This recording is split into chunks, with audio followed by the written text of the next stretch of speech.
दूसरा प्रश्न।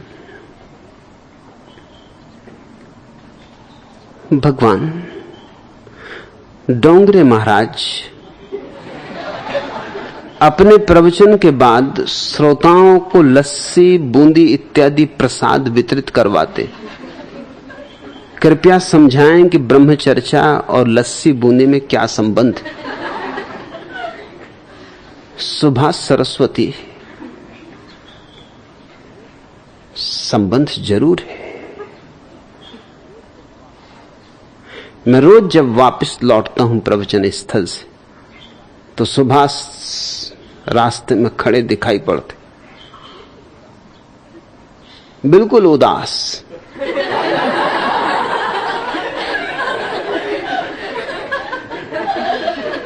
तभी मैं सोचता हूं कि लस्सी बूंदी की जरूरत है। सुभाष ऐसे खड़े रहते हैं जैसे प्राण पखेरु कभी के ओर चुके हैं। सारे संसार का भार लिए हुए, बोझ इतना कि उनकी गर्दन तक आड़ी रहती।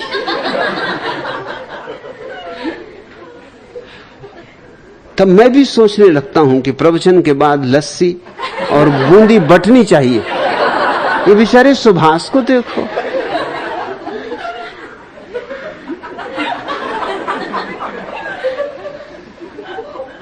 प्रसाद का तो बड़ा मूल्य है। मेरे गांव में एक कबीरपंथी महंत थे, साहबदास जी। महामूढ़ थे। मतलब ये कि डोंगरे महाराज वगैरह कुछ भी नहीं उनके सामने।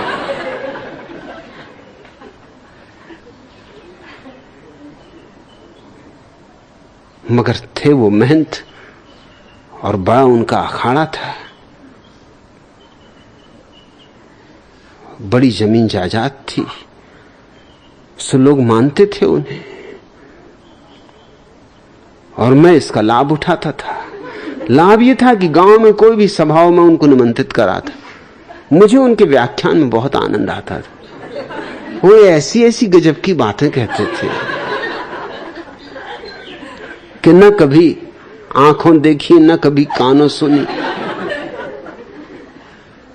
वो क्या चले गए संसार से, संसार में वो बात ही ना रही। मैं आमतौर से किसी के मरने पे दुखी नहीं होता, मगर साहबदास जब मरे तो मैं दुखी हुआ। उनको मैं निमंत्रण कराता था। कोई भी सभा हो, किसी तरह की सभा हो, राजनीति की सभा हो, साहित्य की सभा हो, धर्म की सभा हो, मैं चला जाता, उनको निमंत्रित कराता कि आपको आना ही है, बोलना ही। वो बोलने को बड़े उत्सुक भी रहते थे। कभी कभी मुझसे पूछते थे कि तू सभी सभाओं का इंतजाम करता, कोई भी सभा हो संयोजक तू ही। मैंने कहा क्या करूं, गांव के लोग मानते नहीं। वो कहते कि संभालो, तो संभालना पड़ता है। और आपके बिना तो सभा यूं जैसे दूल्हे के बिना बारात। आपको तो आना ही होगा। और पक्का कर लेने के लिए कि वो आ ही जाएंगे, वो तो आ ही जाते, वो तो हमेशा ही आ जाते थे। फिर भी मैं किसी व्यक्ति को भेज देता कि तुम मौजूद ही रहना, देर अबेर ना हो, क्योंकि उनके बिना सभा बेकार है। और जो भी सभा करते वो मुझसे डरते। वो मेरे पास हाथ पैर जोड़ के खबर पहुंचाते कि आप साहबदास जी को मत बुला लाना, हम आपके हाथ जोड़ते हैं, आपके पैर पड़ते हैं। साहबदास जी को भर मत बुला लाना, नहीं वो सब खराब कर देंगे। क्योंकि वो कुछ कुछ बोलते हैं जिसका कोई मतलब ही नहीं है और उनसे कोई कुछ कह भी नहीं सकता। मगर मैं उनको निमंत्रण दे ही आता और वो जैसे आते मैं मंच के पास ही खड़ा रहता और कहता साहबदास जी आइए, विराजिए विराजिए। तो उनको भी भरोसा रहता कि मैं संयोजक हूं, और उनके डर के मारे, क्योंकि उनके थे तो वो महंत बड़े, कोई ये भी नहीं कह सकता था भाई तुम कौन हो, तुम क्यों इनको बिठाते हो मंच पर, जब हमने इनको बुलाया ही नहीं। तो ऐसे दोनों के बीच में बात चल जाती थी। उनसे कोई कह नहीं सकता था कि आप क्यों मंच पे चढ़ रहे, मुझसे कोई कह नहीं सकता था उनके सामने कि तुम क्यों उन्हें मंच पे बिठा रहे। तो उनको भी भ्रांति रहती कि मैं संयोजक हूं, और लोगों को भी पक्का था कि मैं बुला के लाऊंगा, मैं बिना उनके सभा होने नहीं दूंगा। और फिर मैं अपने 5-7 विद्यार्थियों को रखता, उनसे चिट्ठी लिखवा के पहुंचाने लगता कि साहबदास जी का भाषण होना चाहिए।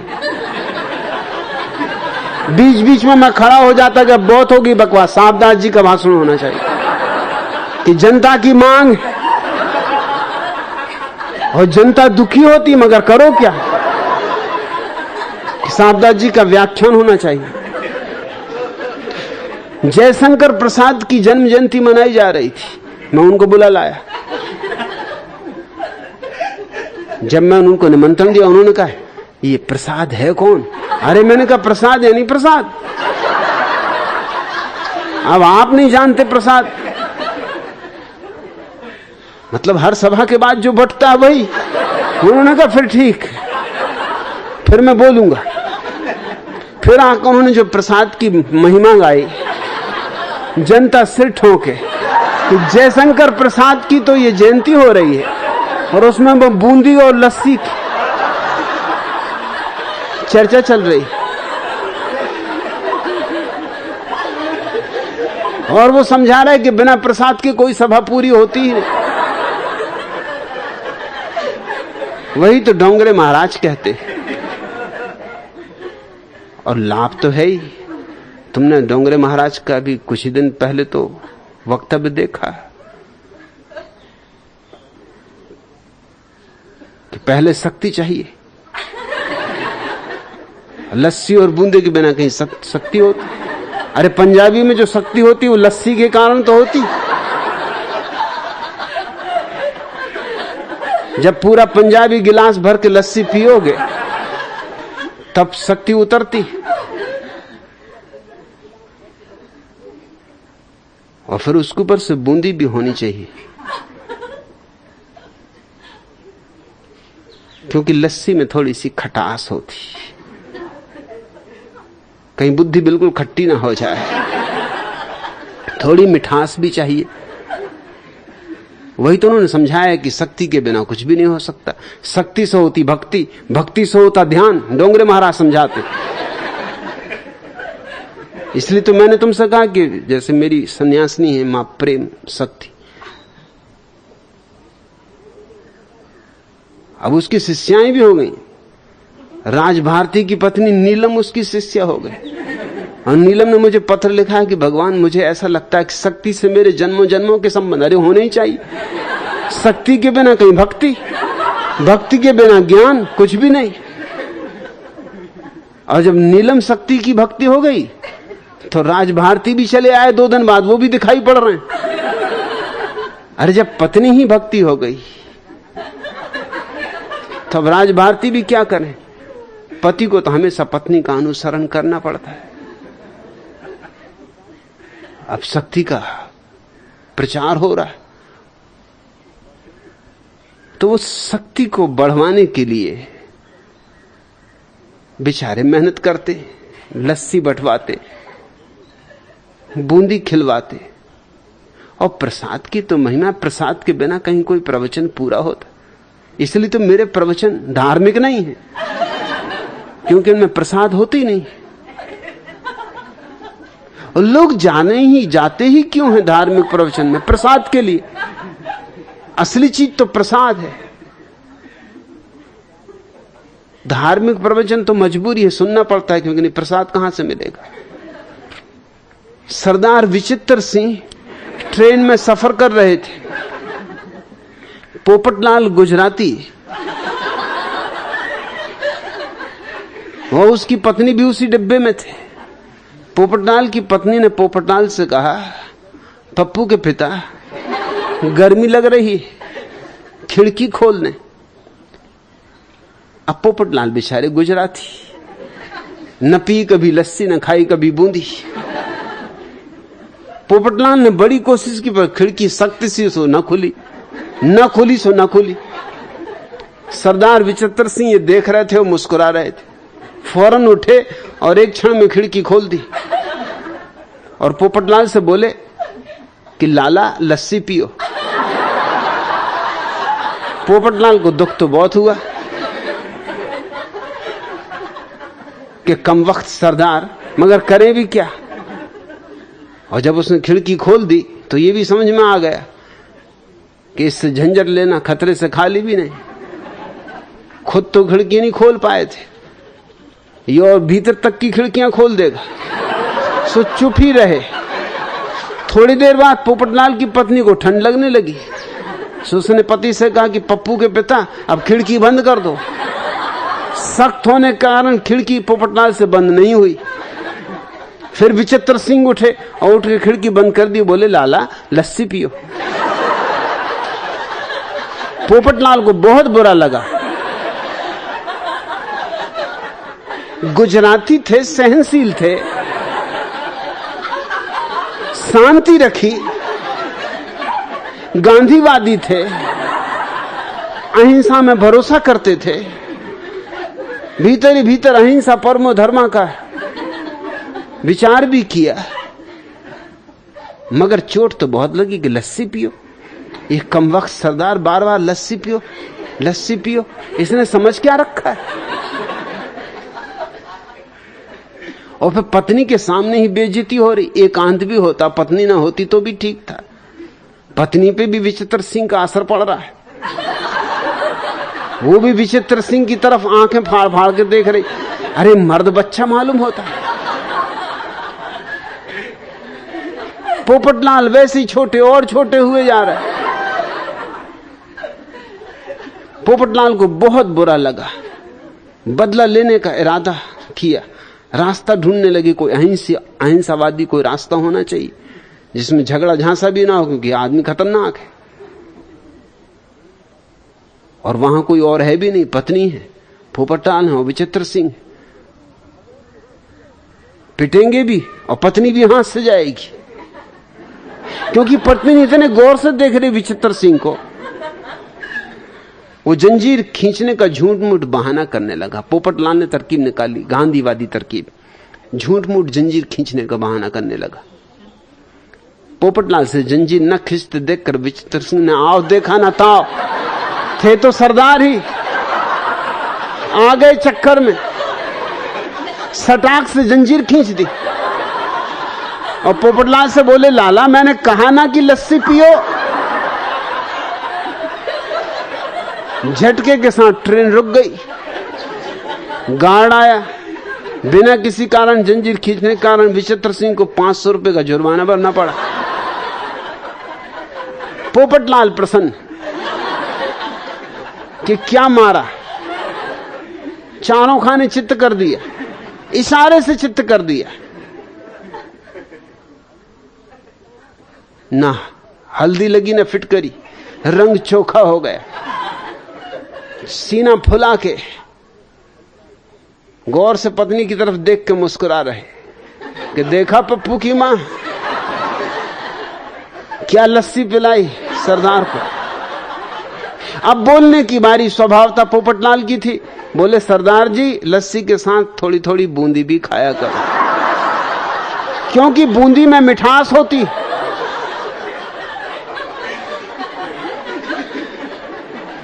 और ज्ञान मीठा होता है, तो थोड़ा ज्ञान भी चाहिए। शक्ति तो चाहिए मगर ज्ञान भी चाहिए। इसलिए सुभाष बेचारे डोंगरे महाराज लस्सी भी बंटवाते, बूंदी भी खिलवाते, जिससे कि शक्ति भी रहे और भक्ति भी रहे।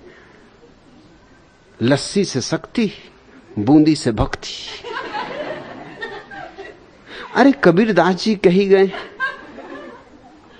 समुद्र में बूंद समान, सोकत हेरी जाई और बूंद में समुद्र समाना, शोकत हेरी जाई। अरे बूंदी में तो समुद्र समाया हुआ, जरा खोजो। और सुभाष, तुम्हें दोनों चीजों की जरूरत है। तुम लस्सी भी पियो और बूंदी भी खाओ। लस्सी से थोड़ा सरदारीपन तुम में आएगा, वो जो तुम गर्दन तिरछी करके खड़े रहते वो सीधी हो जाएगी।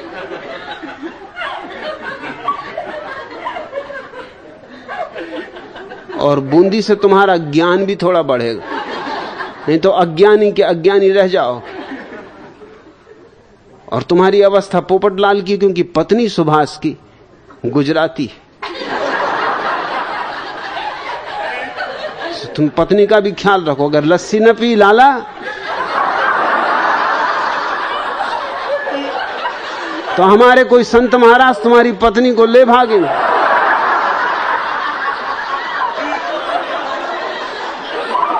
पहले से सावधान कर देना उचित।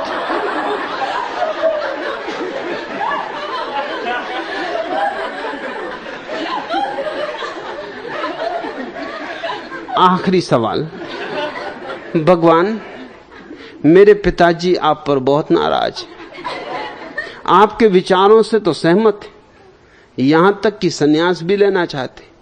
नाराजगी का कारण है आपके चंदूलाल मारवाड़ी के लतीफे। मेरे पिताजी मारवाड़ी हैं, उनका नाम चंदूलाल है।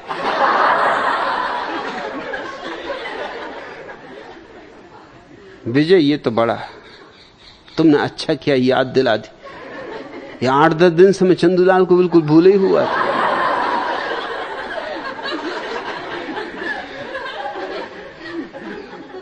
और तुम्हारे पिताजी हैं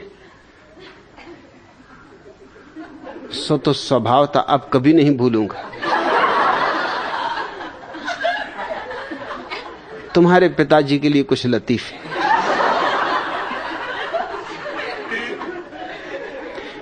न्यायाधीश ने अदालत के कटघरे में खड़े सेठ चंदूलाल से कहा, इतनी छोटी सी बात के आधार पर सेठ तलाक नहीं दिया जा सकता। क्या तुम्हारे पास कोई ठोस प्रमाण भी हैं जिनसे पता चले कि तुम्हारी पत्नी तुम्हारे प्रति वफादार नहीं? चंदूलाल ने कहा, एक नहीं हजारों प्रमाण हैं माई लाश। कल की ही रात की बात है, ये रात को 3 घंटे गायब रही और पूछने पर सफाई पेश करने लगी कि मैं अपनी सहेली गुलजान के साथ सिनेमा देखने गई थी। जज ने पूछा, मगर तुम्हें ये कैसे पता चला कि तुम्हारी पत्नी झूठ बोल रही थी? चंदूलाल ने कहा, क्योंकि कल रात को मैं तो खुद ही गुलजान के साथ सिनेमा देखने गया था। अब आप स्वयं सोचिए कि ये औरत मेरे साथ सरासर धोखा कर रही है या नहीं। तुम्हारे पिताजी हैं तो मैं क्या करूं विजय, आदमी वो गजब के। फजलू अपने साथ पढ़ने वाली रीता नामक एक लड़की पे फिदा हो गया। एक दिन ये पता लगा कि वह किस मोहल्ले में रहती। फजलू वहां जा पहुंचा। अब मुश्किल ये थी कि उसका घर कैसे ढूंढा जाए। फजलू ने सामने से चले आ रहे एक वृद्ध सज्जन से पूछा, दादाजी क्या आपको पता है कि रीता कहां रहती? मैं उसका भाई हूं, लेकिन 5-6 सालों के बाद इस शहर में आया हूं, अतः पहचान नहीं पा रहा हूं कि उसका मकान कौन सा है। सब बदला बदला नजर आ रहा है। उस बूढ़े आदमी ने फजलू के कंधे पर हाथ रख के कहा, तुमसे मिलकर बड़ी प्रसन्नता हुई बेटे, मैं रीता का बाप सेठ चंदूलाल मारवाड़ी।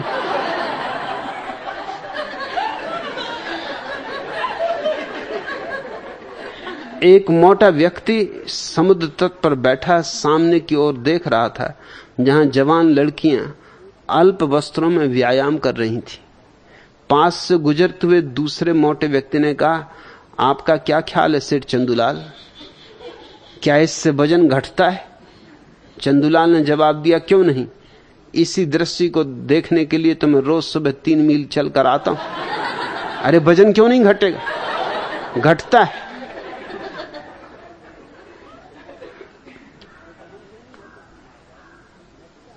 सेठ चंदूलाल मारवाड़ी ने अपने दोस्त ढब्बू जी को बताया कि मेरी पत्नी कपड़ों के पीछे दीवानी, जब देखो तब कपड़ों की मांग करती रहती। सुबह से शाम तक एक ही रट लगाए रखती कि नए कपड़े चाहिए। मैं तो ये सुन सुनकर घन चक्कर हुआ जा रहा हूं। शादी को 20 साल हो गए, एक दिन ऐसा नहीं होता जब वो कपड़ों की रट न लगाती हो। बस कपड़े कपड़े कपड़े। डब्बू जी बोले आश्चर्य की बात है, आखिर वह इतने कपड़ों का करती क्या है? चंदुलाल ने कहा मुझे क्या पता, मैंने तो आज तक एक भी कपड़ा खरीद कर दिया नहीं। अरे जब दहेज में मिले वस्त्रों में सब आराम से चल रहा है तो नए कपड़े में भला क्यों पैसा व्यर्थ किया जाए? कल फिर मुझसे कहने लगी कि अब तो कपड़े नाम मात्र को ही बचे हैं। पड़ोस के छोकरे खिड़की में से झांक झांक के तमाशा देखते, अब तो कुछ करो, मोहल्ले भर में हंसी होती। डब्बू जी ने पूछा तो फिर तुमने कुछ किया? सिर चंदूलाल बोले और भला क्या करता, यही किया कि एक पुरानी साड़ी का पर्दा बना के खिड़की पर लटका दिया।